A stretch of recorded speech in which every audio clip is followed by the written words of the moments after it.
Hello and welcome. You're listening to How to Organize Your American Closet Like a Pro. Over the next 15 chapters, we're going to embark on a journey together. This isn't just about cleaning up a messy space. It's about transforming a source of daily stress into a sanctuary of calm and control. It's about reclaiming your time, refining your personal style, and creating a system that works for you, not against you. In this first chapter, we're laying the groundwork. We won't be folding a single sweater or hanging up a single shirt. Instead, we're going to tackle something far more important, your mindset and your plan of attack. Because a truly professional level organization project doesn't start with buying fancy containers. It starts with a fundamental shift in how you view your closet and the items within it. This is Chapter 1, the foundation of a pro-organized closet, mindset and preparation. Let's start by being honest. The American closet is often a unique beast. It can be a museum of past lifestyles, a graveyard for clothes that no longer fit, and a holding pen for impulse buys. We live in a culture of abundance, and our closets often bear the brunt of that. They become overstuffed, chaotic, and frankly, a little bit depressing. That feeling of opening your closet door and being greeted by a jumble of fabric, not knowing what to wear despite having a mountain of options, that feeling ends today. The professional approach is about intentionality. It's about curating your wardrobe so that everything you see is something you love, something that fits, and something that makes you feel like the best version of yourself. So, let's begin with the most critical tool in your organizational arsenal, your mind. The first major mindset shift is moving from a mentality of scarcity to one of abundance. A scarcity mindset is what makes you hold onto that bridesmaid dress from a decade ago. It's the little voice that says, "But I might need this someday," or "I paid good money for this, I can't just get rid of it." This way of thinking keeps you tethered to items that no longer serve a purpose in your life. They take up valuable physical and mental real estate. An abundance mindset, on the other hand, trusts that you will have what you need when you need it. It allows you to release items without fear, knowing that letting go of the old makes space for the new. It understands that the money spent on an item is a sunk cost. Keeping the unworn item out of guilt won't bring the money back. Letting it go frees you from the bad purchase. Before you touch a single hanger, I want you to do a little visualization exercise. Close your eyes, if you can, and picture your ideal closet. What does it feel like to open that door? Is it bright and airy? Does it feel like a high-end boutique, with everything perfectly spaced and presented? Or is it a minimalist haven, with only the essentials beautifully arranged? Do you see colors grouped together in a satisfying rainbow? Are your shoes lined up and easy to grab? Hold that image in your mind. This is your why. This is the goal we are working towards. Write it down if you need to. Create a closet mission statement. For example, my closet will be a calm, organized space that makes getting dressed every morning a quick, easy, and joyful experience. Having this clear vision will be your guiding star when you're faced with tough decisions later on. Now that we've started to shift our perspective, let's get practical. A professional doesn't show up to a job without the right tools, and neither should you. Rushing into this project unprepared is a recipe for frustration and a half-finished job. Before you begin the physical process, take an hour or so to gather your supplies. You're going to create an organization toolkit. First, you need sorting containers. You don't need to buy anything fancy. Laundry baskets, large cardboard boxes, or even just designated piles on the floor with sticky notes will work. You'll need a minimum of 4 categories. Label them clearly: keep, donate, sell, and trash. The keep pile is for items you absolutely love, wear regularly, and that fit your current lifestyle. Donate is for items in good condition that you no longer need, which someone else could love. Sell is for higher value items you're willing to put in the effort to consign or sell online. And trash is for anything that is stained, damaged beyond repair, or simply too worn out to be passed on. I also highly recommend a 5th category, a maybe box. This is your secret weapon against decision fatigue. For those items you truly feel stuck on, place them in the maybe box. Seal it, label it with a date 6 months from now, and store it away. If you haven't needed to open that box in 6 months, you have your answer. Donate the entire box, sight unseen. Next on your toolkit list, cleaning supplies. Once your closet is empty, and yes, we will be completely emptying it, you'll want to give it a thorough cleaning. Grab your vacuum with its attachments, an all-purpose cleaner, and some microfiber cloths. You'll be amazed at the amount of dust that accumulates. Starting with a sparkling clean space feels like a true fresh start. You'll also want a full-length mirror handy. A key part of the sorting process is trying things on. How an item looks on the hanger can be deceiving. You need to see how it fits and, more importantly, how it makes you feel right now. Finally, block out the time. This is not a 20-minute task. To do this properly and to avoid burnout, you need to schedule a significant, uninterrupted chunk of time. I recommend at least 4 to 5 hours to start. Put it on your calendar like you would any important appointment. Tell your family you're unavailable, put your phone on silent, and get ready to focus. Trying to chip away at a major closet overhaul in tiny increments often just leads to a prolonged state of mess. We're using the Band-Aid approach, one swift, focused effort. Okay, your mindset is shifting, your vision is clear, your toolkit is ready, and your time is blocked. Now, we are ready to take the very first physical step. It's a step that might feel daunting, but it is the most crucial part of the entire process, the great empty out. You are going to take every single item out of your closet. Yes, every last thing. Every dress, every shoe, every belt, every scarf, every shoebox of old photos you tucked in the back. Everything must come out. The best place to put everything is on your bed. This serves a practical purpose. It forces you to finish the sorting process before you can go to sleep. If your bed isn't big enough, a clean tarp or an old sheet spread out on the floor works too. As you pull things out, you can start doing a very rough initial sort into your designated categories, but don't get bogged down in decisions yet. The primary goal is just to get the closet completely empty. Once it's empty, I want you to stand there for a moment and look at the blank space. It's a clean slate. This is the foundation upon which we will build your new, organized system. Now, grab those cleaning supplies you gathered. Wipe down every shelf, every rod, and the baseboards. Vacuum every corner. Get rid of the dust and cobwebs. Let the space air out. This symbolic act of cleaning is incredibly powerful. You are literally clearing out old energy and preparing the space for its new, improved function. And that is where we will end Chapter 1. Let's recap what you've accomplished. You have fundamentally shifted your mindset from one of clutter and chaos to one of intention and control. You have a clear vision for what you want to achieve. You have assembled all the tools you will need for the job. And you have taken the single most important step by completely emptying and cleaning your closet. You now have a blank canvas. Congratulations! This is the solid foundation that professionals build upon. In our next chapter, we will turn our attention to that mountain of items on your bed and begin the methodical, empowering process of deciding what truly deserves to go back into your valuable closet space. We'll dive deep into the sorting process and learn how to ask the right questions for every single item. For now, take a deep breath and appreciate the clean, empty space you've created. This is Chapter 2, The Great Sort, a ruthless, realistic guide to decluttering. This is where the magic really begins.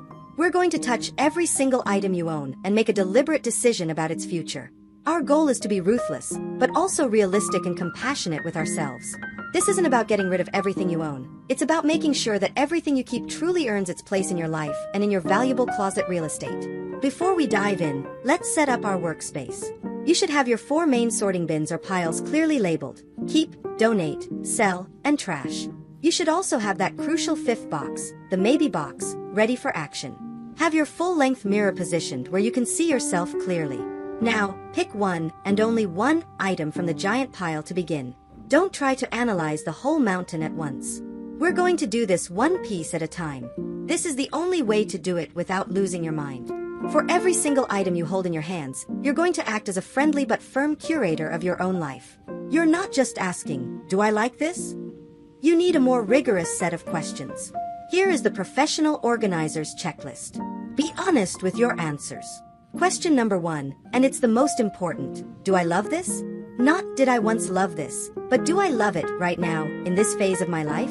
Does it make me feel confident, comfortable, and authentic when I wear it? This is the famous spark joy question, and it's popular for a reason. We often hold on to things out of a sense of obligation. But your closet should be a collection of things that make you feel good. If you put something on and your immediate feeling is meh, or you find yourself listing all the ways it could be great if you just lost 5 pounds or had the right occasion, that's a red flag. The items you keep should make you feel great exactly as you are today. Question number 2. Have I worn this in the last 12 months? The 1-year rule is a classic for a reason. Our lives, bodies, and styles change. If you haven't reached for an item in an entire cycle of seasons, the odds are slim that you will reach for it in the next. Of course, there are exceptions. Formal wear, specific sentimental items, or very specialized gear for a hobby you actively pursue get a pass.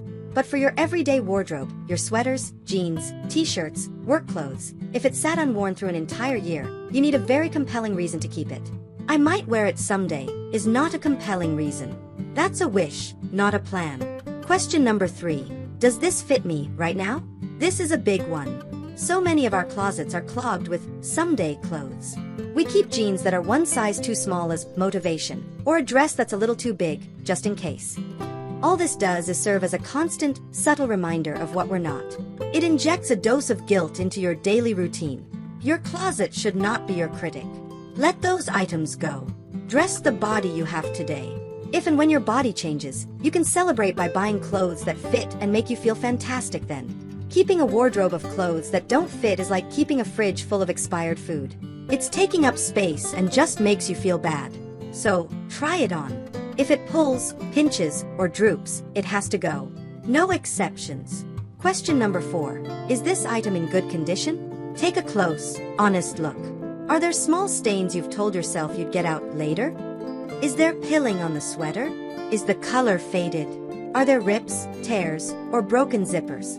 If an item needs a simple repair that you are realistically going to complete this week, then you can create a small pile for mending. But be honest with yourself. If that shirt has needed a new button for 6 months, you're probably not going to sew it on now. It's okay to let it go. Your wardrobe should reflect that you respect yourself. Wearing damaged or worn-out clothing sends a message. Let's make that message a positive one. Anything that is irretrievably stained, stretched out, or damaged goes directly into the trash pile. Question number 5. Does this align with my current lifestyle? The life you live today might be very different from your life 5 or 10 years ago. Perhaps you used to work in a formal corporate office, and now you work from home. Those power suits might be beautiful, but if they have no place in your current life, they are just costumes taking up space.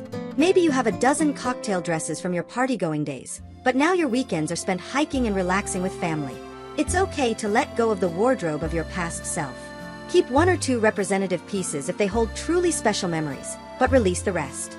Make space for the clothes that support who you are and what you do, day in and day out. As you go through each item, you'll place it into one of your designated piles. Let's talk about those piles for a moment. The keep pile should be treated with respect. Don't just toss items there. Fold them neatly or lay them flat. This reinforces the idea that these are your chosen, valued items. For the donate and sell piles, be discerning. For donations, only give away items that are in good, clean, wearable condition. Ask yourself, would I give this to a friend? If the answer is no, it doesn't belong in the donation bin. For the sell pile, be realistic about your time and energy. Selling clothes online takes effort. You have to photograph the item, write a description, package it, and ship it. Only put items here that you know have resale value and that you are genuinely committed to listing within the next month. If not, it's better to donate it and reclaim your time. And then there's the maybe box. Use this sparingly. It's for the truly difficult items. The expensive jacket you've never worn but feel guilty about. The sentimental sweater from your grandmother that isn't really your style. Put these few items in the box. As I said before, seal it and put it away. The distance will give you clarity. This process will take time. It's emotionally and mentally draining. So, be kind to yourself. Put on some good music or a podcast. Take breaks. Stay hydrated. When you feel your decision-making abilities start to fade, step away for 15 minutes. The goal is to make conscious, clear-headed choices, not rushed ones you'll regret. As you work your way through the pile, you'll start to see patterns emerge. You might realize you own 15 black t-shirts, or that you have a weakness for buying floral dresses you never actually wear. Don't judge yourself for this. Just observe. This is valuable data. You're not just decluttering, you're learning about your habits, your tastes, and your style. You're gathering the information you need to become a smarter, more intentional shopper in the future. This process isn't just about getting rid of stuff. It's about defining your personal style and preventing the clutter from coming back. Once you have sorted through every single item, take immediate action with your outgoing piles.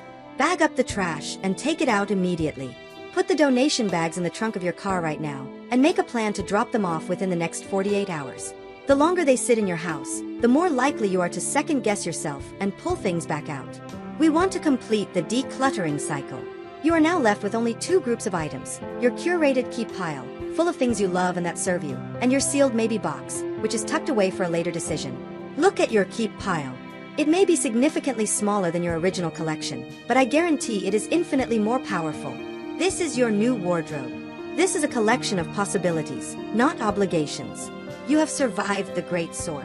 You have faced your past purchases, your someday fantasies, and your sentimental attachments, and you have made intentional choices. This is the hardest part of the entire closet organization process, and you've done it. In our next chapter, we'll begin the exciting part, designing the inside of your closet and creating a logical, beautiful system for your newly curated wardrobe. This is Chapter 3, Creating a System, How to Categorize Your Curated Wardrobe. Before a single item goes back into your closet, we need a plan, a blueprint. The biggest mistake people make after a massive cleanout is to simply shove everything back in, just with fewer items. That's not a system, that's just a neater version of the old chaos. A professional organizer knows that every single item needs a designated home, and the location of that home must be logical and intuitive for the user. Our goal in this chapter is to create that logic. We're going to categorize your wardrobe in a way that makes sense for your brain and your daily routine. Think of your empty closet as a brand new apartment and your clothes as the residence. You wouldn't just let everyone pick a room at random. You'd create zones, a kitchen for cooking, a bedroom for sleeping. We're going to do the same thing with your closet. We'll create zones for different types of clothing so that getting dressed is no longer a scavenger hunt, but a simple, streamlined process. The first and most fundamental layer of categorization is by type. This is non-negotiable. It's the bedrock of all good closet systems. Using your keep pile, I want you to start creating mini piles on your floor or bed. Group all like items together. That means all of your tank tops go in one pile. All of your short sleeve shirts in another. Long sleeve shirts, sweaters, jeans, trousers, skirts, dresses, blazers, each gets its own distinct group. Don't worry about color or occasion yet. We're just identifying the families of clothing you own. This initial grouping gives you a powerful visual inventory of what you have. It's the moment you might discover you own 8 gray V-neck sweaters, or that you have far more blouses than you thought. This is powerful information. It shows you what you're naturally drawn to and will help you become a more mindful shopper in the future. Once you have your major groups laid out, we're going to think about placement. We need to map out your closet's prime real estate. In the world of organization, prime real estate is the area that is easiest to see and reach. Typically, this is the hanging space and shelving between your eye level and your waist level. The things you use and wear most often should live here. The less frequently used items, like formal wear or out-of-season clothing, can be stored in the less accessible areas, the high shelves up top or the very low drawers. Let's start with your hanging items. Look at the piles of clothes that belong on hangers: dresses, blouses, button-down shirts, trousers, skirts, blazers, and most sweaters to avoid creasing. Now look at the physical space in your closet. Do you have long hanging areas? Or is your closet divided into upper and lower rods? The nature of your space will dictate your plan. If you have a long hanging area, it's perfect for your dresses, long coats, and jumpsuits. If your space is mostly double hung, one rod above another, this is ideal for separating tops on one rod and pants or skirts on another. The goal is to maximize every inch. A common and highly effective setup is to have shirts on the top rod and pants or skirts folded over hangers on the bottom rod. This way, you can literally see outfit combinations right in front of you. Now, within these hanging groups, we add another layer of organization. A pro tip is to subdivide by sleeve length and style. For example, within your shirts section, you would arrange them from sleeveless to short sleeve to long sleeve. This makes finding the exact right piece for the day's weather incredibly fast. You're no longer rummaging through heavy winter tops to find a light summer tank. It's all in its logical place. Once your hanging clothes are grouped by type and sleeve length, it's time for the final, most visually satisfying step, organizing by color. Arrange each subcategory in rainbow order. The most common sequence is Roigbiv: red, orange, yellow, green, blue, indigo, violet, followed by your neutrals like white, gray, brown, and black. This may sound fussy, but the functional benefit is enormous. Your brain processes color much faster than it does shape or pattern. When you think, I need a blue shirt today, your eyes can go directly to the blue section and see all of your options in an instant. It transforms your closet from a random assortment of clothes into a visually searchable database. It's also what gives a closet that polished, boutique-like feel we're aiming for. Now let's address the folded items. This typically includes your heavy knit sweaters, t-shirts, jeans, and activewear. Stacking these items in deep piles on a shelf is one of the biggest organizational traps. The moment you pull an item from the bottom of the stack, the entire pile topples over, creating instant mess. The professional solution is to file, not stack. For items in drawers, this means folding them into neat, uniform rectangles and arranging them vertically, from front to back, like files in a filing cabinet. This allows you to see every single item at a glance without disturbing anything else. For items on shelves, like bulky sweaters, you can still use this principle. Use shelf dividers to create neat, contained cubbies, and keep the stack short, no more than 3 or 4 items high. This prevents the dreaded sweater avalanche. Let's talk about a special category, seasonal items. If you live in a climate with distinct seasons, it makes absolutely no sense for your bulky winter parkas and wool sweaters to take up prime real estate in July. A seasonal swap-out is a key strategy for maintaining an uncluttered, functional closet. Identify all of your truly off-season clothing. We're talking heavy coats, ski gear, chunky scarves, and holiday-specific sweaters. These items should be stored completely outside of your main closet if possible. Underbed storage bins, vacuum-sealed bags on a high shelf in a guest room, or neatly packed bins in a storage area are all great options. Just make sure they are clean before you store them, and consider adding cedar blocks or lavender sachets to keep them fresh. Performing this swap twice a year, say, in October and April, keeps your everyday closet focused exclusively on what is relevant and wearable right now. As you create this plan, you might realize you need a few tools to execute it properly. Perhaps you notice all your hangers are a mismatched collection of wire and plastic that are stretching your clothes. This is the time to think about upgrading. We'll cover specific tools and products in a later chapter, but for now, just make a note. Need matching velvet hangers, or need shelf dividers, or need drawer organizers. Having the right hardware is essential to making your system last.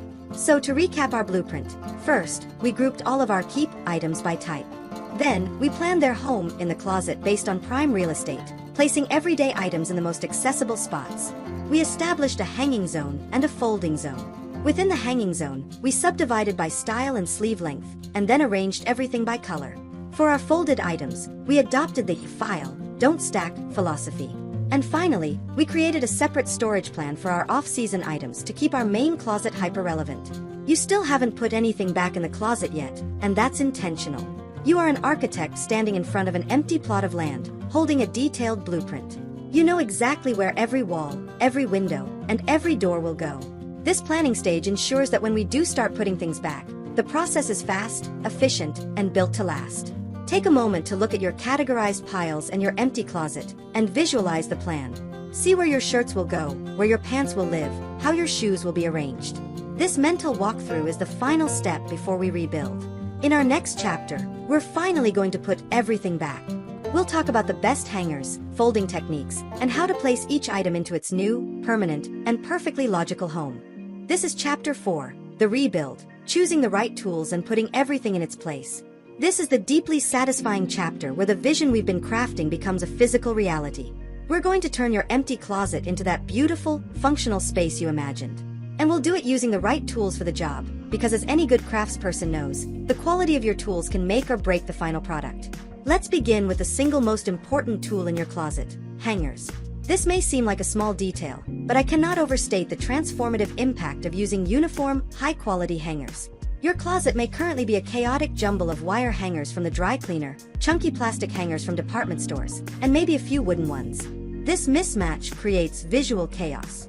The different shapes and sizes cause clothes to hang at different heights, creating a jagged, messy line. Wire hangers are terrible for your clothes. They cause puckers and stretched-out shoulders. Chunky plastic hangers take up far too much precious rod space. The professional's choice, and my #1 recommendation for almost every closet, is the slimline velvet hanger. These hangers are game changers. First, their thin profile allows you to fit significantly more clothing onto your rod without it being crammed. Second, the velvety, non-slip surface is a miracle. Silky blouses, wide neck tops, and tank tops that constantly slide off other hangers stay put. Nothing ends up on the floor. Third, and most importantly, they are uniform. When every item is on the same type of hanger, it creates a clean, cohesive, and instantly calming visual line. Everything hangs at the same height, allowing the clothes themselves to be the focus, not the hangers. Invest in a set of these. Choose one color, black, ivory, or gray are all classic choices, and commit to it. It is the single best and most affordable investment you can make in the long-term beauty and function of your closet. For trousers and skirts, you have 2 great options. You can use the same slimline hangers and fold the items neatly over the bar. Or, you can opt for specialty clip hangers. If you use clip hangers, look for ones with adjustable clips and soft, rubber-lined clasps to avoid leaving indentations on your clothes. For suits or heavy coats, a sturdy, contoured wooden hanger is still the best choice as it provides the necessary support for the shoulders. The key is consistency. Try to have one main hanger type for 90% of your wardrobe, with a few specialty hangers for those specific needs. Now that we have our hangers, let's begin the process of putting your hanging clothes back into the closet. Start with one category at a time, following the blueprint you created in the last chapter. Let's say you're starting with your shirts. Take your pile of keep shirts, and one by one, place each one on a new, matching velvet hanger. As you do this, make sure all the clothes are facing the same direction. It's a small detail, but having the open part of the hook facing inward, with the front of the garment facing out, creates a sense of order. Following your plan, hang the shirts in their designated zone. Remember the system. Group them first by sleeve length, sleeveless, short sleeve, long sleeve, and then within each of those groups, arrange them by color in rainbow order. Step back after you finish just one section. The visual impact of this system is immediate and incredibly rewarding. Continue this methodical process for all of your hanging items: blouses, dresses, blazers, and so on. Each category gets its designated home, sorted and color-coded. You are no longer just hanging up clothes, you are curating a collection. Next, let's turn our attention to the folded items in your drawers and on your shelves. Here, our primary tool is the folding technique itself. We are banishing the messy stack forever and embracing the vertical, file folding method.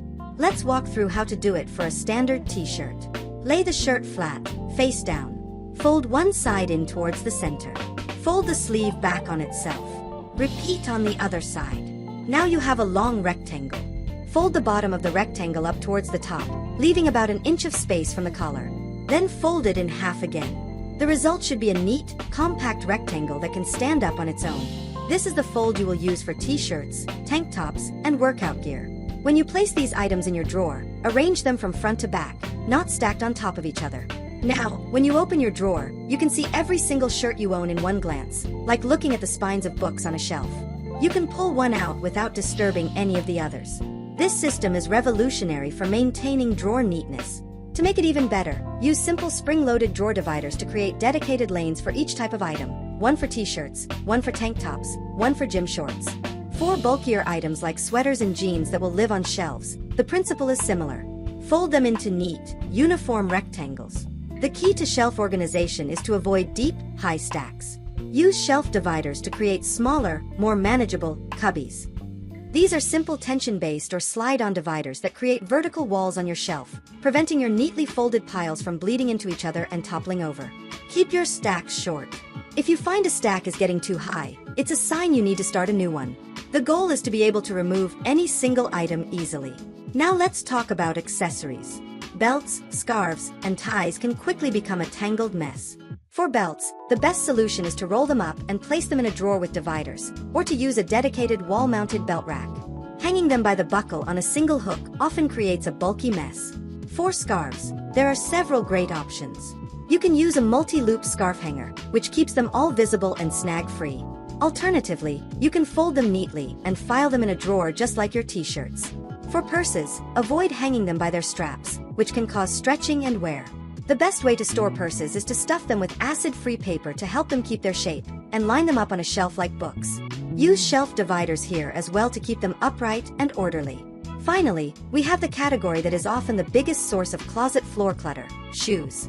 The goal for shoe storage is to have every pair visible and accessible. If you have the shelf space, lining them up neatly is the simplest solution. A great space-saving trick is to arrange them with one shoe facing forward and one shoe facing backward. This allows you to fit more pairs on a single shelf.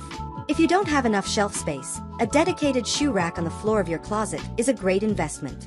For shoes you wear less often, or to protect them from dust, clear, stackable shoeboxes are a fantastic option. They allow you to see what's inside while keeping the shoes protected and neatly contained. Avoid the temptation to just throw your shoes in a pile on the floor. Giving them a designated home is a critical step in maintaining a tidy space. Take your time with this rebuilding process. Be mindful and deliberate. As you place each item in its new home, you are reinforcing the system you've created. You are building muscle memory for where things belong. Once everything is in place, step back and take it all in. This is your vision realized. No more chaos. No more stress. Just a calm, beautiful, and highly functional space where everything you see is something you love, and everything has a place. This is your new normal. In our next chapter, we'll talk about how to maintain this beautiful system and introduce some simple daily habits to ensure your closet stays this organized for good. This is Chapter 5, Maintaining the Zen, Daily Habits to Keep Your Closet Organized for Good. An organized closet is not a one-time project, it's a new way of living. Think of it like a fitness goal. You can't just run a marathon and then never exercise again, expecting to stay in shape. You have to incorporate small, consistent habits into your daily life to maintain your results. The good news is that these habits are simple, take only a few minutes a day, and are infinitely easier than the massive overhaul you just completed. You've built the perfect system, now we just have to learn how to operate it. The first and most powerful habit is the 1-minute rule. This is a simple but profound concept. If a task takes less than 1 minute to complete, do it immediately. Don't put it off. In the context of your closet, this is your primary defense against the return of clutter. When you come home at the end of the day and take off your blazer, what do? The old you might have tossed it on a chair, telling yourself you'll hang it up later. The new you knows that hanging it back on its designated hanger, in its designated spot in the blazer section, takes about 20 seconds. You apply the 1-minute rule and do it right away. Trying on an outfit and deciding not to wear it? Don't leave it in a heap on the bed. Put it back in its home. It takes less than a minute. This single habit prevents small messes from snowballing into overwhelming clutter.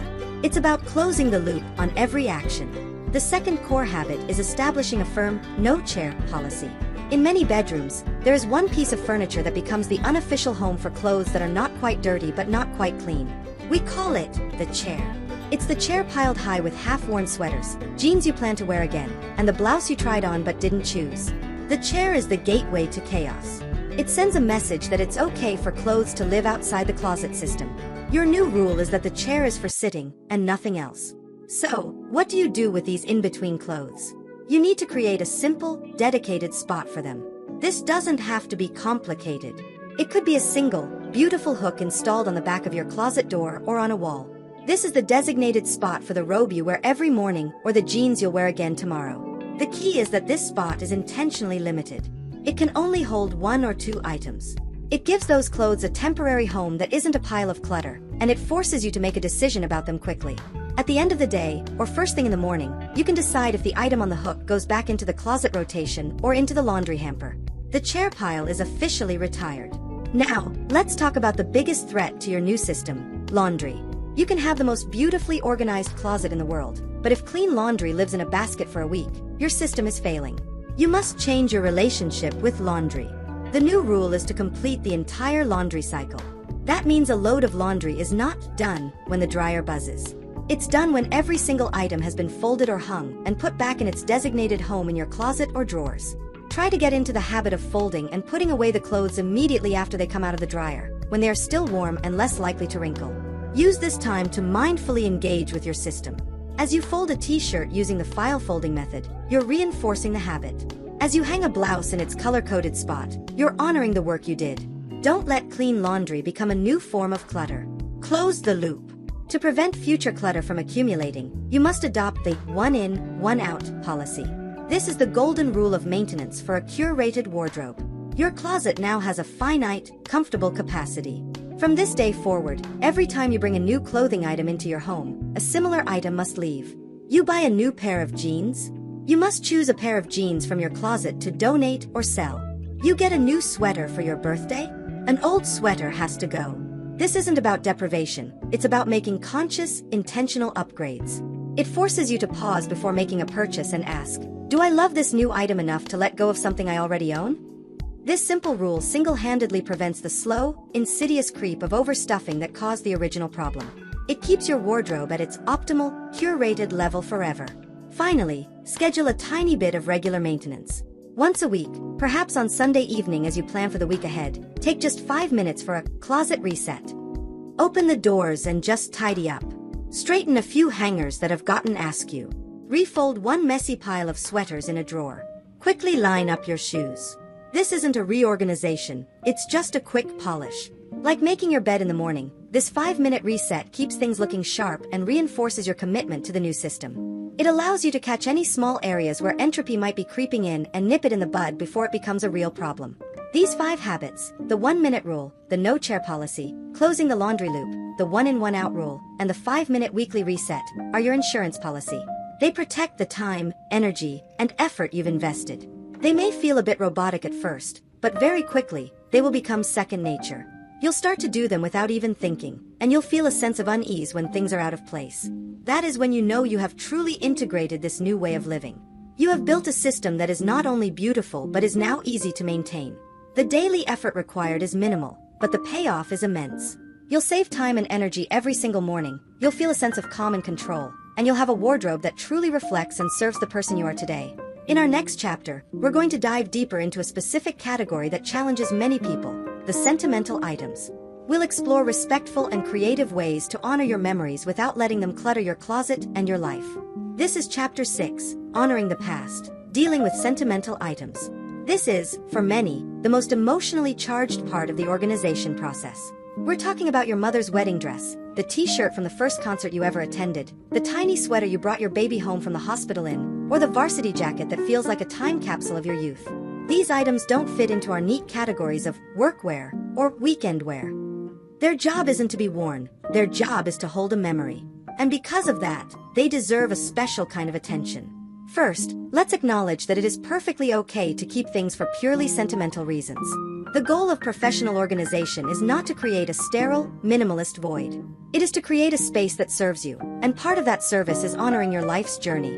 The problem arises when these sentimental items are stored improperly, taking up prime real estate in your everyday closet, collecting dust, and becoming a source of guilt and clutter rather than joy. Our goal is to move these items from the category of clutter to the category of cherished keepsakes. The first step is to gather all of your sentimental clothing items in one place. During your great sort, you may have put these in your maybe box or set them aside. Now is the time to bring them all out. Lay them on your bed. Just like we did with our main wardrobe, we need to look at this collection as a whole. As you look at each piece, I want you to connect with the memory it holds. Allow yourself to feel the emotions that come up. This isn't about rushing to get rid of things. It's about mindfully assessing their role in your life today. Now, for each item, ask yourself a gentle but important question. Does this item hold the memory, or does it simply remind me of the memory? This is a subtle but critical distinction. Some items are so intrinsically linked to a moment that they feel like a physical manifestation of it. Your wedding dress is a prime example. It is the memory in many ways. But the faded t-shirt from a college fun run 10 years ago? It might just be a reminder. The memory of that day exists securely in your mind and in photos, independent of the t-shirt itself. Often, we can let go of the physical reminder without losing any part of the memory. One of the most powerful techniques for letting go of these reminder items is to create a digital scrapbook. Take a beautiful, well-lit photo of the item. Maybe you can even write a short paragraph about the memory associated with it, who you were with, what you did, how you felt. Save these photos and stories in a dedicated folder on your computer or in a cloud service. By doing this, you are actively honoring and preserving the memory in a way that is far more accessible than a dusty t-shirt in a box. You are capturing the essence of the item without the physical burden of storing it. Once you've captured the memory, you can give yourself permission to donate or discard the physical object, freeing up space and thanking it for its service. For the items that truly are the memory, the ones you absolutely cannot part with, the next step is to give them a proper home. Your everyday closet is not that home. Your closet is for your active, current wardrobe. Sentimental items are archives of your life, and archives belong in a dedicated storage space. The best solution is to create a single, designated keepsake box or memory chest. This could be a beautiful wooden chest at the foot of your bed, a sturdy, acid-free archival box, or a weather-tight plastic bin. The container itself should feel special, signifying the importance of what's inside. Before storing these items, make sure they are properly cleaned. Storing clothes with dirt or body oils on them can lead to fabric degradation and attract pests. Once clean, fold them carefully. To protect them further, you can wrap them in acid-free tissue paper. This is especially important for delicate or vintage items like wedding dresses or christening gowns. Avoid storing them in plastic bags or vacuum-sealed bags for the long term, as this can trap moisture and damage the fibers over time. Natural, breathable storage is best. Once all your chosen sentimental clothing is safely packed in its special box, label it clearly. For example, family keepsakes, baby clothes, and wedding dress. Then, store this box in a safe, climate-controlled area of your home. A guest room closet, a dry corner of your basement, or a high shelf in a study are all good options. Avoid attics or garages where extreme temperature fluctuations and humidity can damage the items. Now, your memories are not cluttering your daily life. They are respectfully preserved in their own special sanctuary. But what about items that are sentimental, but could also have a new life? Consider repurposing. This is a wonderfully creative way to honor a memory while giving it a new purpose. A collection of your child's outgrown baby clothes or your father's old neckties could be sewn into a beautiful quilt or a set of throw pillows. A small square from your old varsity jacket could be framed in a shadow box along with a team photo. A piece of lace from your mother's wedding dress could be wrapped around the stem of your own wedding bouquet. This approach allows you to see and enjoy the memory on a regular basis, integrating it into your home in a beautiful way, rather than hiding it away in a box. The key takeaway from this chapter is that honoring your past doesn't have to mean cluttering your present. By being intentional, you can curate your sentimental items just as you curated your active wardrobe. You can decide what truly deserves to be kept in its physical form, create a beautiful and respectful storage solution for those items, and find creative ways to capture or repurpose the rest. You are in control. You get to decide how your memories are stored and celebrated. You have now dealt with the final frontier of closet organization. You've tackled the practical, the daily, and the deeply personal. You've built a comprehensive system that works for every single item you own. In our next chapter, we're going to zoom out from clothing and focus on the often neglected categories that share our closet space: jewelry and accessories. We'll explore the best ways to organize these small but mighty items to complete your closet transformation. This is Chapter 7, The Finishing Touches, Organizing Jewelry, Accessories, and Handbags. Think of these items as the supporting cast to your wardrobe's starring roles. Belts, scarves, ties, jewelry, and handbags are essential, but they can be challenging to organize due to their varied shapes and sizes. Our goal is to store them in a way that keeps them visible, accessible, and in pristine condition. A beautiful, organized collection of accessories makes getting ready feel like you're shopping in your own personal boutique. Let's begin with jewelry, which is often the biggest culprit of clutter. A tangled pile of necklaces or a single earring lost in the bottom of a deep drawer is a common frustration. The core principle for jewelry organization is divide and conquer. You must separate your items into categories and give each piece its own space to prevent tangling and damage. First, just as you did with your clothes, gather all of your jewelry in one place. Untangle any necklaces and pair up all your earrings. This is also the perfect time to do a mini declutter. Get rid of any broken pieces you know you'll never repair, single earrings whose mates are long gone, or items that no longer match your personal style. Now, let's explore storage solutions. For necklaces, the absolute best method is to hang them vertically. This is the only guaranteed way to prevent them from tangling into a frustrating knot. You can use a wall-mounted jewelry organizer with a series of hooks, which displays them beautifully and makes it easy to see all your options. If you don't have wall space, consider a set of decorative knobs or even simple, clear adhesive hooks mounted on the inside of your closet door. This is a brilliant use of underutilized vertical space. For earrings, separation is key. A jewelry stand with small holes for hook earrings or a mesh screen in a frame are both fantastic for displaying your collection. For studs and smaller earrings, an acrylic tray with small, individual compartments or a velvet-lined drawer insert is ideal. The clear lid of an acrylic box keeps dust off while allowing you to see everything at a glance. Ice cube trays placed inside a shallow drawer also work wonderfully as a budget-friendly option for separating pairs. Rings and bracelets can be stored in a few different ways. A small, decorative dish on top of a dresser is perfect for the few rings you wear daily. For a larger collection, a slotted ring organizer inside a drawer keeps them upright and visible. Bracelets can be stored in compartmentalized trays or slipped over a bracelet bar or T-bar stand, which works especially well for bangles and cuff bracelets. The key is to choose a system that fits the size of your collection and the space you have available. The ultimate goal is to open a single drawer or look at a single organizer and be able to see every single piece you own, ready to be chosen. Next up are scarves, belts, and ties. These long, awkward items can quickly become a jumbled mess if not given a proper home. Let's start with scarves. One of the worst ways to store them is in a deep drawer or bin, where they become a wrinkled pile and you can never find the one you want. A much better solution is to make them visible. A multi-loop scarf hanger, sometimes called a waterfall hanger, is an excellent tool. You can thread multiple scarves through the loops, and it hangs on your closet rod just like a piece of clothing, keeping them all visible and accessible. Another elegant method is to neatly fold your scarves and file them vertically in a drawer using dividers, just like we did with t-shirts. For bulky winter scarves, rolling them and placing them in a divided bin on a high shelf works well. Belts can be a surprising source of clutter. The professional's preferred method is to roll them. Starting from the buckle end, roll each belt tightly and place it into a drawer with dividers. An acrylic or bamboo drawer organizer with square compartments is perfect for this. Each belt gets its own cubby, making it easy to see the buckle and color. This method also prevents the leather from getting creased or damaged. If you prefer to hang your belts, a dedicated sliding belt rack that mounts to the closet wall or a simple, multi-hook hanger are also great options.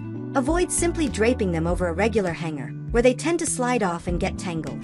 For ties, a similar approach works best. A dedicated tie rack, either a classic spinning rack that hangs on the rod or a wall-mounted version, is a traditional and most effective solution. It keeps ties neat, wrinkle-free, and easy to browse. Alternatively, you can carefully roll them and store them in a compartmentalized drawer insert, just like with belts. Finally, let's talk about handbags and purses. These items are often an investment and deserve to be stored with care to maintain their shape and condition. The number one rule is, do not hang your purses by their straps on a hook.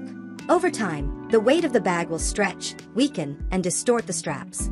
The best way to store them is upright, on a shelf. To help your bags keep their shape, especially the less structured ones, stuff them with acid-free paper, old t-shirts, or a dedicated purse pillow. This prevents them from collapsing and developing creases. Once they are stuffed, line them up on a shelf like books. To keep them from flopping over, use clear acrylic shelf dividers. This creates perfect individual stalls for each handbag, making your shelf look like a display in a high-end boutique. For smaller clutches and evening bags, a file sorter or a letter organizer placed on a shelf is a brilliant hack. Each clutch can slide into a slot, keeping them upright, visible, and easy to grab. By implementing these strategies, you have now organized every last component of your wardrobe. From your coats and dresses down to the tiniest stud earring, everything has a logical, designated home. When you go to get dressed, you're no longer just picking out clothes. You can see your entire collection of accessories, ready to complete your look. This final layer of organization is what elevates your closet from simply being tidy to being a truly functional and joyful personal styling station. In our next chapter, we'll step out of the bedroom and tackle another notoriously challenging space, the coat closet or entryway mudroom. This is Chapter 8, Beyond the Bedroom, Taming the Entryway and Coat Closet. Unlike your personal closet, the coat closet or entryway is a high-traffic, utilitarian space. It has to handle a constant flow of items coming in and out, manage the gear for multiple seasons, and be functional for everyone in the household, from the tallest adult to the smallest child. Our goal is to transform it from a cluttered black hole into an efficient, streamlined command center for your comings and goings. The first step, as always, is to take everything out. Empty the closet completely. You'll likely find a surprising collection of items: coats from 3 winters ago, a single stray glove, umbrellas, sports equipment, and maybe a few dust bunnies. Just as we did with your bedroom closet, this clean slate is essential. Give the empty space a thorough cleaning. As you look at the empty closet, assess its strengths and weaknesses. Is it just a single rod and a high shelf? Is it deep but narrow? Understanding the physical space is key to maximizing it. Next, perform a ruthless sort of all the items you just removed. Create piles for keep, donate, relocate, and trash. Be honest. If a coat no longer fits anyone in the family, it's time to donate it. If you find your summer beach towels or a deflated basketball, those items need to be relocated to a more appropriate storage space, like a linen closet or the garage. The coat closet should be reserved exclusively for items you need as you enter or exit the home. This includes outerwear, shoes you wear frequently, and on-the-go accessories like hats, scarves, gloves, and bags. Once you have your curated keep pile, it's time to apply our zoning principles. The most effective way to organize a coat closet is to divide the space into 3 vertical zones: the top zone for long-term or out-of-season storage, the middle zone for everyday essentials, and the floor or low zone for shoes and heavy items. Let's start with the middle zone, which is your prime real estate. This is typically the main hanging rod. One of the biggest mistakes people make is cramming every coat they own onto this one rod. A professional approach involves a seasonal rotation. During the fall and winter, this rod should hold only your current, in-season coats and jackets. All of your lightweight spring jackets and raincoats should be moved to a secondary location, like a guest room closet or a storage bin. In the spring, you'll swap them. This single change will immediately create breathing room and make it infinitely easier to find the coat you need. Just like in your personal closet, invest in sturdy, matching hangers. Flimsy wire hangers will buckle under the weight of heavy winter coats. Opt for strong wooden or heavy-duty plastic hangers. For your hanging space, create a simple system.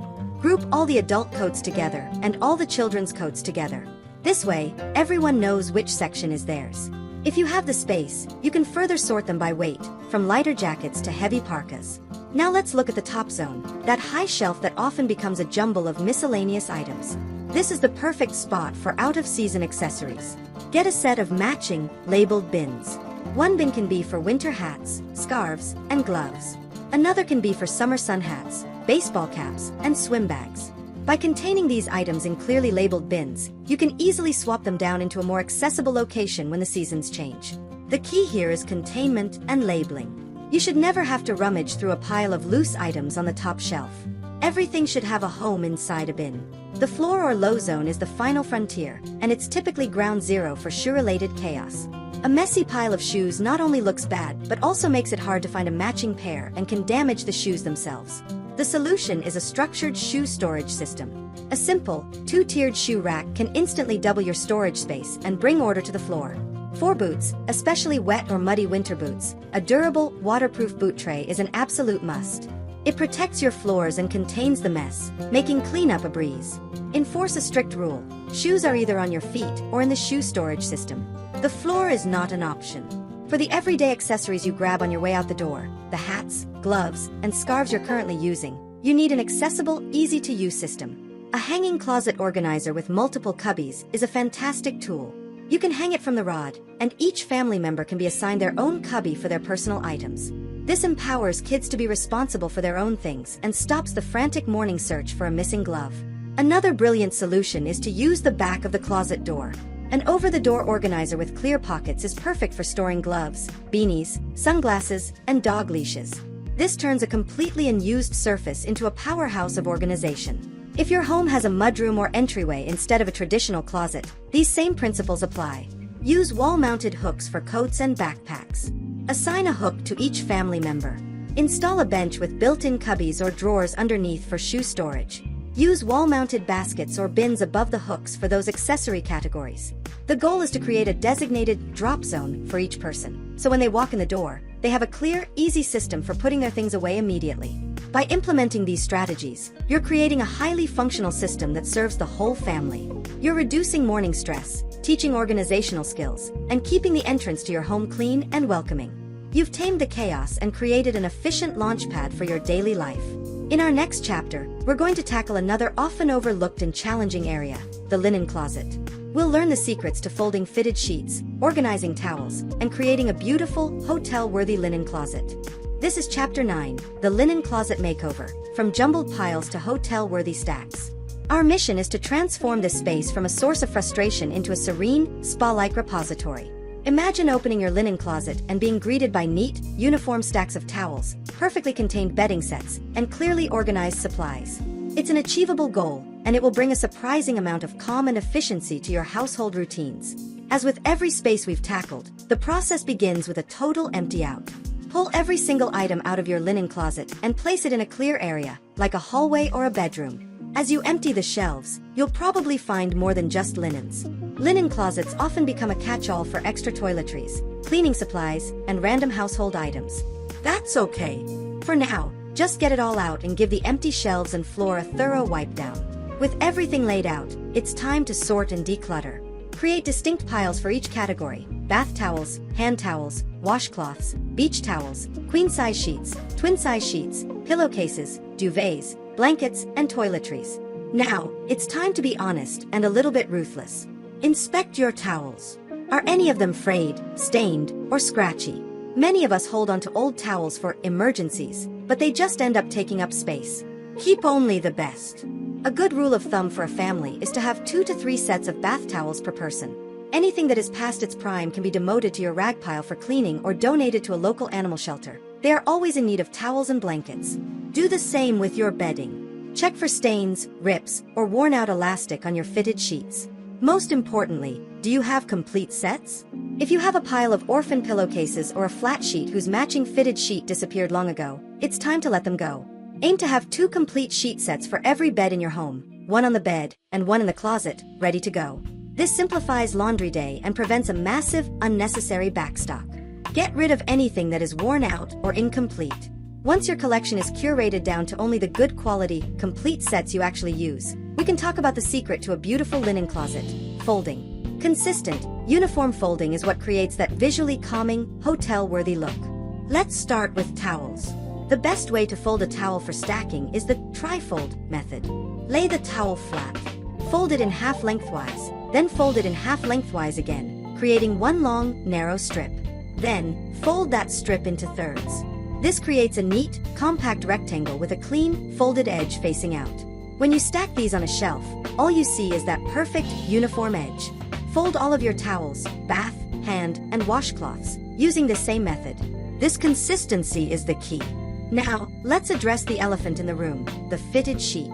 This is the item that foils so many attempts at an organized linen closet. But I promise, there is a simple, foolproof method. Hold the sheet inside out, with your hands in the two top corners. Bring your right hand to your left, and tuck the right corner neatly over the left corner. Now, run your hand down the edge to find the next corner on that same side, and tuck it over the first two. You should now have 3 corners neatly nested together in one hand. Bring the final, 4th corner up and tuck it over the other 3. Lay the sheet down on a flat surface. It should now be a rough rectangle. Neatly fold in the messy, elasticized edges to create a clean rectangle, and then fold it to the same size as your other folded linens. With just a little practice, this will become second nature, and you'll never have a wadded-up sheet ball again. With everything neatly folded, it's time to create zones on your shelves. Just like a grocery store, your linen closet should be organized by aisle or, in this case, by shelf. Dedicate one shelf to bath towels, perhaps with hand towels and washcloths stacked neatly beside them. Another shelf can be for bedding. Prime real estate, the shelves at eye level, should be for the items you use most frequently, like your primary bath towels and the sheets for the master bedroom. Higher shelves can be used for less frequently used items, like guest bedding or extra blankets. Here is a professional organizer's secret weapon for bedding: create self-contained sets. Once you have your flat sheet, fitted sheet, and 1 or 2 pillowcases neatly folded, take one of the pillowcases from the set and use it as a storage bag for the other pieces. Slide the folded fitted sheet, flat sheet, and the other pillowcase inside. Then, fold the flap of the pillowcase over. The result is a perfect, neat little packet that contains one entire sheet set. No more hunting for a matching pillowcase. You can stack these packets neatly on the shelf, and they look incredibly tidy. You can even add a small, labeled tag to the outside, queen guest room, twin bunk bed, to make grabbing the right set even faster. For bulky items like duvets, comforters, and extra pillows, vacuum-sealed storage bags can be a lifesaver, especially if you're short on space. They compress these items down to a fraction of their original size, protecting them from dust and moisture. These can then be stored on the highest shelf or at the very back of a deep shelf. Finally, address the non-linen items. Those extra rolls of toilet paper, boxes of tissues, and backstock toiletries need to be contained. Use clear or wire bins to group like items together. One bin for first aid, another for soaps and lotions, a third for dental care. Label each bin clearly. This prevents an avalanche of small items every time you reach for something and allows you to see your inventory at a glance, so you don't overbuy. Take a final look at your newly organized space.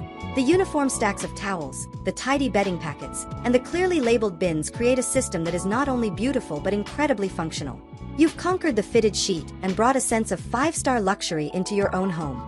In our next chapter, we're going to get very specific and dive into the world of products and tools, exploring the best hangers, dividers, bins, and organizers to elevate your systems to the next level. This is Chapter 10, The Organizer's Toolkit, a guide to essential products. In this chapter, we're going to do a deep dive into the specific products and tools that professional organizers swear by. Think of this as your ultimate shopping list. I'm not just going to tell you what to buy, but why it works, and how to choose the best option for your specific needs and budget. Investing in a few key products can be the difference between a system that works and a system that wows. Let's start with the undisputed champion of closet transformation, hangers. We touched on this in Chapter 4, but it's worth repeating and expanding upon. The single most impactful, visually transformative product you can buy for your closet is a set of matching, high-quality hangers.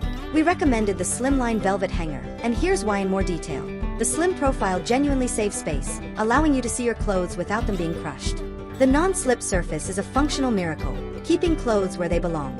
And the uniformity creates a serene, boutique-like visual that immediately calms the space. When you're buying them, purchase more than you think you need. This ensures you have extras for future clothing purchases, maintaining the cohesive look. While velvet hangers are the best all-around choice, there are a few other types to consider for specific needs. For heavy winter coats, suits, or structured blazers, a sturdy, contoured wooden hanger provides the best support for the shoulders, preventing sagging and preserving the garment shape.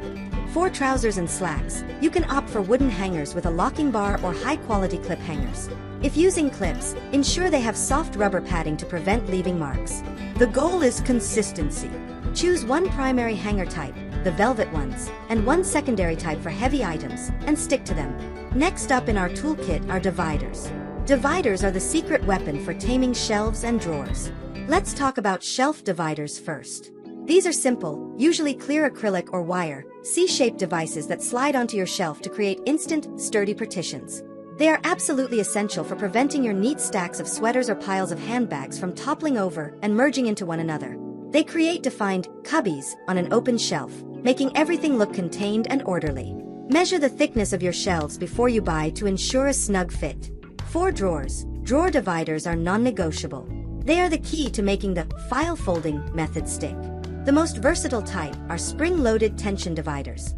These are adjustable and can be fitted into almost any drawer, creating clean, separate lanes for your t-shirts, socks, underwear, and workout gear.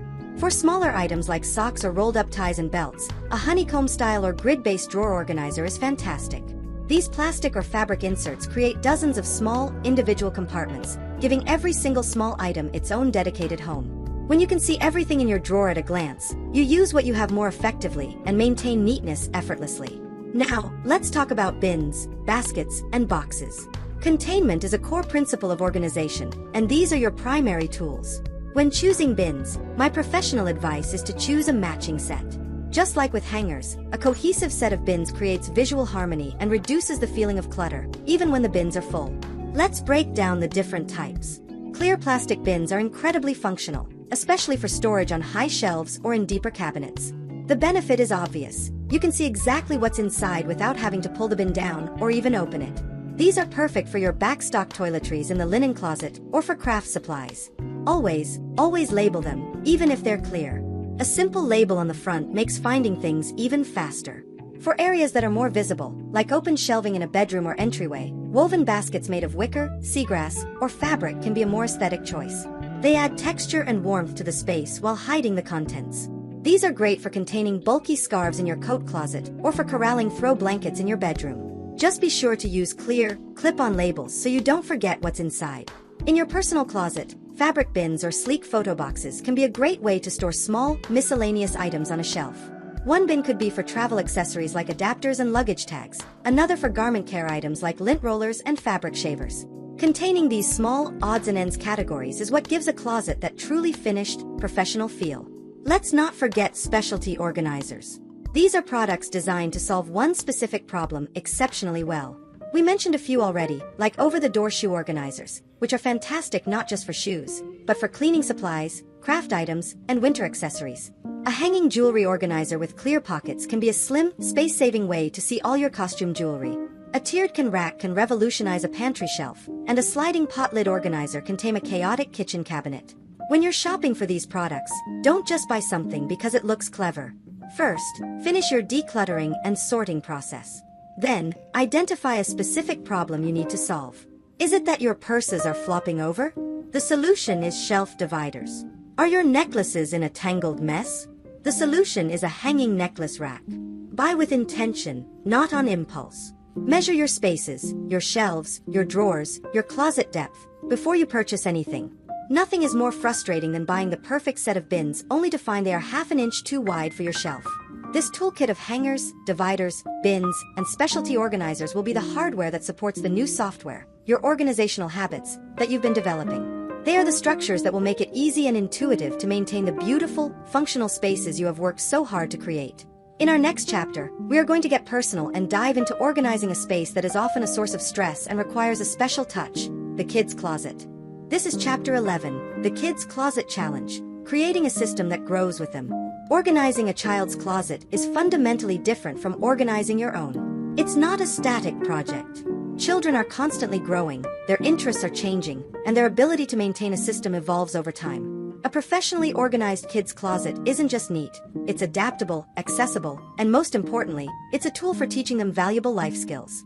Our goal is to create a space that works for them right now, and that can be easily adjusted for the person they will be next year. The first, crucial step is to involve your child in the process, in an age-appropriate way. For a toddler, this might be as simple as having them help put their shoes in a basket. For an elementary school-aged child, this is a prime opportunity to declutter together. Just like we did in our own closets, you'll need to take everything out. But instead of you making all the decisions, turn it into a collaborative effort. Create simple sorting piles, a keep pile, a donate pile for things they've outgrown but are still in good shape, and a too small pile. Frame the questions in a way a child can understand. Instead of, does this spark joy? Ask, do you feel great when you wear this? Or is this one of your favorites? For clothes that are clearly too small, explain that another child who is a little smaller would be so happy to wear them.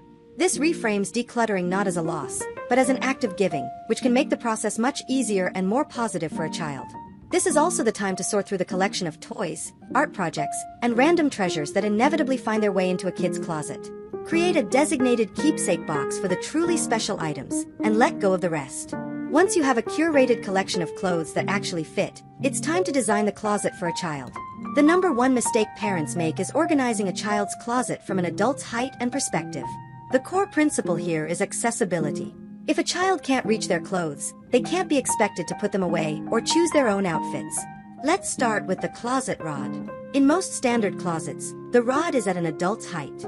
This is useless for a small child.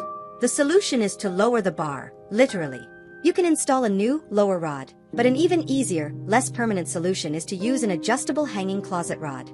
This is a simple device that hooks onto your existing rod and creates a second, lower rod, instantly bringing hanging clothes down to a child's level. This is a game changer. It empowers them to hang up their own jackets and choose their own shirts. For the clothes you hang, keep it simple. Hang up the items that are easily wrinkled, like dresses, button-down shirts, and nice pants. But for most of a child's everyday play clothes, t-shirts, leggings, shorts, folding is often faster and more practical. Now, let's focus on the shelves and floor space, which is where the real magic happens in a kid's closet. Since they can't easily reach high shelves, the lower half of the closet is their prime real estate. This is where you'll store all their daily essentials. Forget deep drawers where things get lost. The best tools for a kid's closet are open bins and cube storage. Use a cube storage unit on the floor of the closet or low, open front bins on the lowest shelves. The next step is crucial, labeling. But for young children who can't read yet, text labels are useless. You need to use visual labels. Take a picture of the type of clothing that belongs in each bin, one picture of socks, one of t-shirts, one of shorts. Print the photos out and tape or stick them to the front of the corresponding bin. This simple visual cueing system is incredibly intuitive for a child. They can easily see where to find their pajamas and, just as importantly, where to put them away after they're washed. It turns cleanup into a simple matching game. Create zones for different categories, just as you would in your own closet. Dedicate one cube or bin for t-shirts, another for pants, another for pajamas, and so on. File fold the clothes within the bins to make everything visible. This makes it easy for your child to pull out one item without destroying the whole pile. You're setting them up for success. A great strategy for simplifying morning routines is to create an outfit of the day system. Use a small hanging organizer with 5 shelves, labeled Monday through Friday. On Sunday evening, you and your child can pick out the outfits for the entire school week and place them in the organizer. This completely eliminates the morning struggle of what to wear, saving time and fostering independence. As children grow into their preteen and teenage years, the system can evolve with them. The visual labels can be replaced with text labels. The lower closet rod can be adjusted upwards or removed entirely. The open bins might be replaced with drawers for more privacy. This is a great time to re-engage them in the organizational process. Talk to them about what's working and what isn't. A teenager might want more space for hanging clothes and a more sophisticated shoe storage system. The foundation of sorting by category and keeping like items together remains the same, but the execution can be adapted to their changing needs and style. Don't forget to build in some flex space. Kids accumulate things. Have 1 or 2 treasure bins for their current favorite toys, rocks, or art projects. And have an outgrown bin right there in the closet. Make it a simple, easy-to-use rule. As soon as they try something on and it's too small, it goes directly into the outgrown bin. When the bin is full, you can sort through it together for donation. This makes decluttering an ongoing, manageable process rather than a once-a-year battle. By creating an accessible, visually intuitive, and adaptable system, you're doing more than just tidying up a messy space. You're giving your child a sense of ownership and control over their environment. You're teaching them the foundational skills of organization that will serve them for the rest of their lives. In our next chapter, we are going to move into the kitchen and tackle the closet of the culinary world, the pantry. This is Chapter 12, The Organized Pantry, From Chaos to Culinary Calm. A disorganized pantry is a source of daily friction. It's where half-empty boxes of cereal go stale, where you end up with 3 open jars of pasta sauce, and where you can't find the one spice you need in the middle of a recipe. It leads to wasted food, wasted money, and unnecessary stress. Our goal is to convert this chaotic space into a streamlined, intuitive system where every item is visible, accessible, and easy to find, bringing a sense of calm and control to your kitchen. You know the drill by now. The first step is always the most cathartic, a complete empty out. Take every single can, box, bag, and bottle out of your pantry and place it on your kitchen counters or dining table. This is a non-negotiable step. It's the only way to truly see what you have and to give the space the deep clean it desperately needs. Wipe down all the shelves, sweep the floor, and enjoy the feeling of a completely blank slate. As you look at the mountain of food on your counter, it's time for the Great Purge. This is arguably the most important part of a pantry organization. Pick up each item and check the expiration date. Be ruthless. If it's expired, it goes straight into the trash or compost. No exceptions. Next, look for items that you know your family will never eat. That can of artichoke hearts from a recipe you made 2 years ago? The specialty hot sauce someone gave you as a gift? If it's still good, start a donation box for your local food bank. Be honest with yourself about your family's actual eating habits, not your aspirational ones. This process alone will likely free up a significant amount of space. With your remaining items, begin grouping them into broad categories. This is the foundation of your new system. Create piles for breakfast items, cereal, oatmeal, pancake mix, dinner staples, pasta, rice, grains, canned goods, snacks, baking supplies, flour, sugar, chocolate chips, oils and vinegars, and sauces and condiments. Seeing your food in these groups will give you a clear inventory of what you have, which is invaluable for future meal planning and grocery shopping. Now, let's talk about creating zones within your pantry. Just like we gave our clothes prime real estate in the closet, we'll do the same for our food. The shelves at eye level are your most valuable space. This is where your everyday items should live, the things you reach for constantly. This could be your kids' favorite snacks, the cereal you eat every morning, or the pasta and sauce for quick weeknight dinners. Heavy items, like bulk bags of flour or cases of sparkling water, should go on the floor or the lowest shelf to avoid heavy lifting. The highest shelf is perfect for less frequently used items, like backstock, specialty baking supplies, or seasonal items. The next step is what gives a pantry that stunning, professional look and makes it incredibly functional: decanting. Decanting means removing food from its original, bulky, and often mismatched commercial packaging and transferring it into uniform, airtight containers. Think cereals, pastas, grains, flours, sugars, and snacks. The benefits are threefold. First, it's a massive space saver. Square or rectangular containers fit together much more efficiently on a shelf than oddly shaped bags and boxes. Second, airtight containers keep your food fresher for much longer, saving you money. Third, and most importantly, it gives you a clear visual inventory. You can see at a glance when you're running low on rice or oatmeal, which prevents you from buying duplicates or running out unexpectedly. Invest in a set of clear, stackable, airtight food containers. Glass or high-quality, BPA-free plastic both work well. Choose square or rectangular shapes to maximize space. Decant your dry goods into these containers and then, this is the crucial part, label every single one. Use a simple label maker or waterproof food labels. Label what the item is, e.g., all-purpose flour, quinoa, and if you like, you can add the expiration date from the original package on the bottom of the container with a dry erase marker. For canned goods, the biggest challenge is being able to see what's in the back of the shelf. The solution is to use tiered shelving or a can riser. These simple shelf inserts create levels, like bleachers at a stadium, so you can see every single can from front to back. Group your cans by type: a row for vegetables, a row for soups, a row for beans. To contain all the smaller, miscellaneous items, use bins and baskets. These are perfect for corralling small snack bags, spice packets, or pouches of baby food. Use clear bins so you can see the contents, or use solid baskets with clear, clip-on labels. Create a designated snack bin that kids can easily reach. Create a dinner helpers bin with seasoning packets and sauce mixes. By giving these small items a home, you prevent them from getting lost and creating clutter. One of my favorite tools for a deep pantry is a Lazy Susan or a turntable. They are brilliant for corners or for storing collections of oils, vinegars, and sauces. With a simple spin, you can bring the items from the back to the front without knocking anything over. Finally, think vertically. The back of the pantry door is a goldmine of untapped storage space. An over-the-door rack with adjustable shelves is perfect for storing spices, jars, and small boxes, freeing up valuable shelf space inside the pantry itself. Once your zones are planned and your tools are ready, it's time to put everything back. Place your newly filled and labeled containers, your organized bins, and your tiered cans onto their designated shelves. Step back and admire your work. Your pantry is no longer just a storage closet. It's a beautiful, functional, and inspiring part of your kitchen. It will make meal prep easier, grocery shopping more efficient, and bring a lasting sense of calm to the heart of your home. In our next chapter, we're going to tackle a space that many of us dread, the home office and the mountain of paperwork that comes with it. This is Chapter 13, The Paper Chase, Conquering Your Home Office and Digital Clutter. In our modern world, clutter isn't just physical. It's the stack of unsorted mail on the counter, the filing cabinet overflowing with mystery documents, and the desktop of your computer, littered with hundreds of randomly named files. This information overload can feel paralyzing. Our goal in this chapter is to create simple, streamlined systems for both your physical and digital worlds, so you can find what you need when you need it, and feel in control of your household's administrative life. Let's start with the physical world, paper. The relentless influx of mail, school flyers, bills, and receipts can quickly become a mountain. The key to managing paper is to stop it at the door with a designated command center or inbox.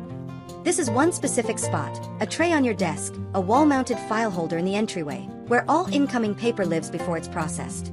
No more leaving mail on the kitchen counter, the dining table, or the stairs. Everything goes into the inbox.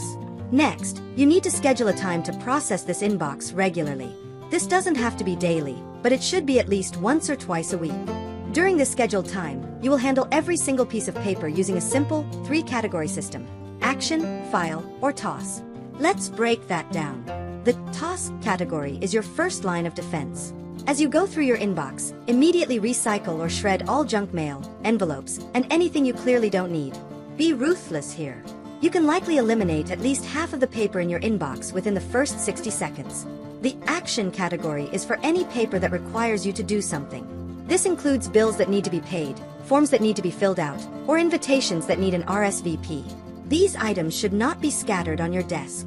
They belong in a dedicated, clearly labeled action folder or tray. The rule is that items in this folder are active and should be dealt with by their due date. Once the action is complete, the bill is paid, the form is mailed. The paper either moves to the file category or, more often than not, can now be tossed. The file category is for documents you need to keep for reference or record keeping. These are the important papers: tax documents, medical records, insurance policies, car titles, and so on. This is where a simple, effective filing system comes into play. You don't need a complicated, color-coded system with hundreds of subfolders. For most households, a simple, alphabetized system with broad categories is all you need. Go out and buy one box of quality hanging file folders and one box of interior file folders. Start creating folders for broad, intuitive categories. Think auto for car titles and repair receipts, bank statements, credit cards, home for your mortgage or lease and repair documents, insurance for all policies, home, auto, life, medical for each family member, taxes with a separate folder for each year, utilities, and a folder for vital records like birth certificates and social security cards, which should be kept in a fireproof safe if possible. The key is to keep the categories broad. Don't create a separate folder for every single credit card statement.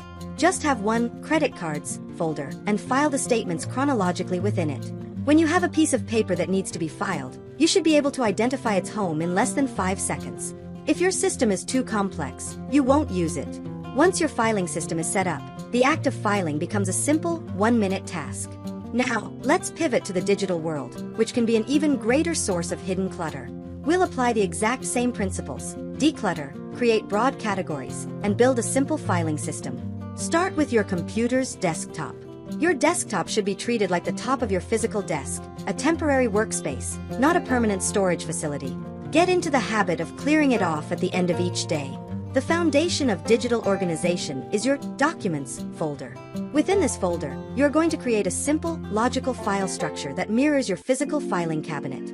Create a few main folders for the major areas of your life. A good starting point is finances, home, work, personal, and photos. Within each of these main folders, you can create subfolders. For example, inside Finances, you might have Taxes, Bank Statements, and Budget. Inside Home, you could have Insurance, Utilities, and Renovation Projects. Keep the structure as simple and flat as possible. Avoid creating folders nested 10 layers deep, as this makes finding things more difficult. The second critical component of digital organization is a consistent file naming convention. This is a game changer. Don't save a document as scan_123.pdf.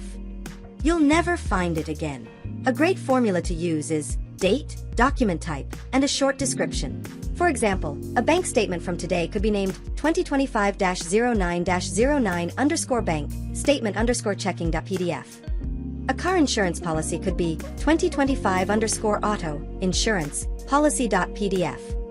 Using the year-month-day format at the beginning automatically sorts your files chronologically, which is incredibly powerful. This same logic applies to your photo collection. Within your main Photos folder, create a folder for each year. Within each year, create subfolders for specific events or months, like 2025 to 2001 January, or 2025 to 2007 summer vacation. When you import photos from your phone or camera, take the 5 extra minutes to immediately file them in the correct folder and delete the blurry, duplicate shots. Finally, let's touch on email. Your email inbox is not a to-do list or a storage facility. Apply the same principles. Create a simple folder structure, an action folder for emails that require a response, a waiting folder for things you're waiting on from others, and a few broad archive folders like Work, Finances, and Personal. The goal should be to touch each email only once and move it out of your inbox and into the appropriate folder, or to delete it. By creating these simple parallel systems for your physical and digital information, you're building a powerful framework for a more organized life. You'll reduce stress, save an incredible amount of time searching for lost documents, and gain a sense of control over the administrative tasks of your household. In our next chapter, we're going to tackle one final, major storage area that often becomes a dumping ground for everything that doesn't have a home: the garage or basement. This is Chapter 14, The Final Frontier, Conquering the Garage and Basement. These areas often become the dumping ground for everything that doesn't have a designated home. They are the land of broken appliances, half-finished projects, outgrown baby gear, and countless boxes of mystery items. But these spaces hold incredible potential. A well-organized garage isn't just a place to park your car, it's a functional workshop and a hub for hobbies. An organized basement can be valuable storage space, a home gym, or a play area. Our mission is to reclaim this valuable real estate from the clutches of chaos. Be warned, this is likely the most physically demanding organization project you will undertake. You will need to block out a full weekend, enlist help from family or friends if possible, and be prepared to be ruthless. The principles are the same as before: empty, sort, and systematize, but the scale is much larger. The first step is a modified empty out. Unlike a small closet, it may be impractical to pull every single item out at once. Instead, work in large, manageable sections. Choose one wall or one corner to be your starting point. Clear that entire section, moving the items into a temporary holding area, perhaps on your driveway or a large tarp. As you clear each section, take the opportunity to give the empty space a deep clean. Sweep away the cobwebs and dust that have accumulated for years. As you work through your items, you will sort them into broad categories. The sorting piles will be different here.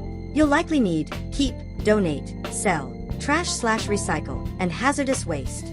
The keep pile should be for items you actively use and need. The donate pile is for functional items you no longer want, like old furniture or sports equipment. The sell pile is for higher value items you're willing to put in the effort to list online or take to a consignment shop. The trash pile will likely be significant, filled with broken items, old building materials, and things that are simply unusable. Finally, create a separate, safe area for hazardous waste, old paint cans, chemicals, batteries, and electronics. These items cannot be thrown in the regular trash and need to be taken to a designated disposal facility. Check with your local municipality for drop-off locations and dates. The decluttering process in a garage or basement requires you to be especially honest with yourself. Ask the tough questions. Are you really going to fix that broken lawnmower? Do you truly need those leftover tiles from a renovation 10 years ago? Are your kids, who are now in high school, ever going to use that plastic play structure again? Letting go of these large items is incredibly liberating and is the single most important step to reclaiming your space. Once the great purge is complete, you can focus on your keep items. The key to organizing a garage or basement is aggressive zoning. You must divide the space into clearly defined zones based on function. Think of it like a small department store. Common zones include a tool and workshop zone, a lawn and garden zone, a sports and recreation zone, a seasonal decor zone, and an automotive zone. If you are organizing a basement, you might have a zone for long-term storage and a zone for household overstock. With your zones mapped out, you can choose the right storage solutions. The number one rule for garage and basement storage is to get things off the floor. The floor should be reserved for large items that roll, like your car, lawnmower, and trash bins. Everything else should go vertical. Your best investment will be heavy-duty, freestanding shelving units. Choose industrial-grade metal or plastic shelving that can hold significant weight. These shelves will become the backbone of your storage system. Use them to house large, weather-tight plastic bins. This is where your newly zoned items will live. Buy a set of matching bins. This creates a clean, uniform look. Use clear bins for items you want to see, like kids' outdoor toys, and solid colored bins for things you don't, like holiday decorations. And the most important rule, label every single bin. Use large, clear labels. No one should ever have to guess what's inside a bin. One bin for camping gear, another for Christmas ornaments, a third for soccer equipment. For your tool and workshop zone, a pegboard wall is a classic and incredibly effective solution. It allows you to hang all of your frequently used hand tools, keeping them visible and within easy reach. You can use a system of hooks, shelves, and baskets to customize it for your specific collection. For larger power tools, a lockable tool chest with drawers is a great way to keep them organized and secure. For the lawn and garden zone, use wall-mounted racks to hang shovels, rakes, and brooms. A simple hose reel will keep your garden hose from becoming a tangled mess on the floor. Group smaller items like fertilizer, seeds, and gloves together in a labeled bin on your shelving unit. The sports and recreation zone often has the most awkwardly shaped items.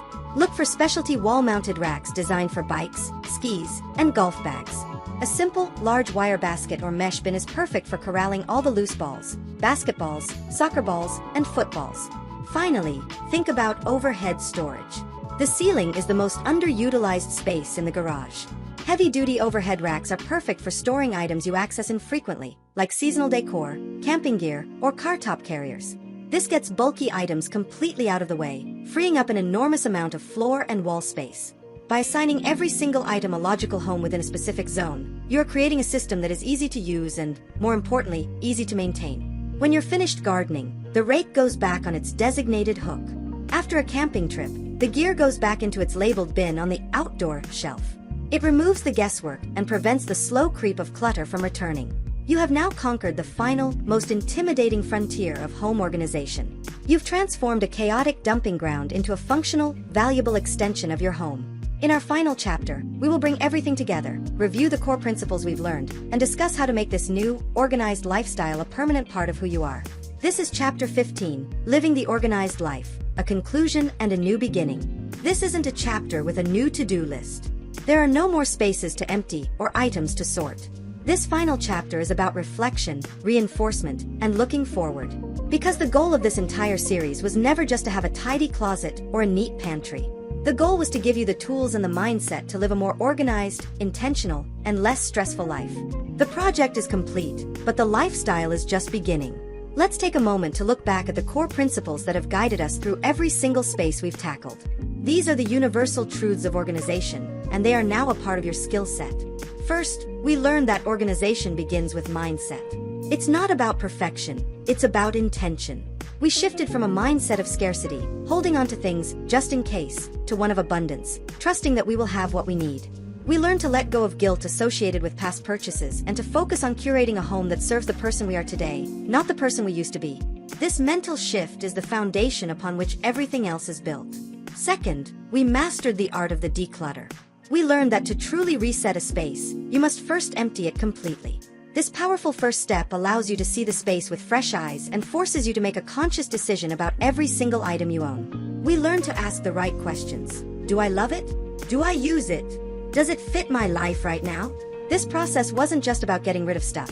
It was a journey of self-discovery, helping you to define your personal style, your family's needs, and your true priorities. Third, we embraced the power of zoning and categorization. In every space, from the closet to the pantry to the garage, we learned that every item needs a logical, designated home. We grouped like with like. We established prime real estate for our most used items and found clever storage solutions for things we use less often. This system of giving everything a home is the secret to long-term maintenance. It transforms tidying up from a guessing game into a simple, mindless task of returning things to where they belong. Fourth, we understood the importance of the right tools. We learned how uniform hangers can transform a closet, how shelf dividers can tame a toppling stack of sweaters, and how clear, labeled bins can bring order to a chaotic pantry. We now know that investing in the right storage solutions isn't about buying more stuff. It's about making the systems we've created easier to use and more beautiful to look at. You've learned to diagnose a problem and choose the product that will solve it. And finally, we established the small, consistent habits that will make this new lifestyle stick. The 1-minute rule to tackle small tasks immediately. The 1 in, 1 out policy to prevent future clutter from accumulating. The habit of closing the loop on tasks like laundry. And the 5-minute weekly reset to keep your systems polished. These small actions are the glue that holds your newly organized home together. They are the difference between a one-time project and a permanent change. Living an organized life doesn't mean your home will always be perfectly spotless. Life is messy.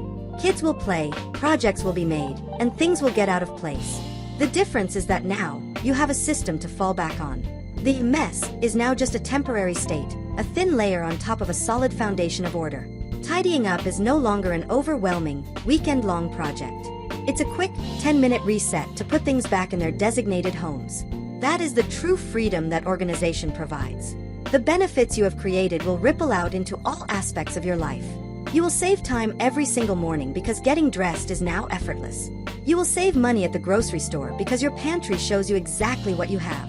You will feel less stress because your environment is calm and in your control. You have given yourself the gift of a home that is a true sanctuary, a place that supports your goals and recharges your energy, rather than draining it.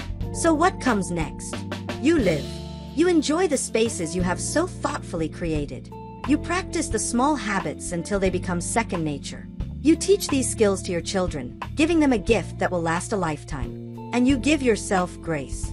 If a drawer becomes messy again, you don't see it as a failure. You see it as a sign that the system in that one small area may need a minor tweak, and you now have the skills to fix it in minutes. Thank you for joining me on this journey.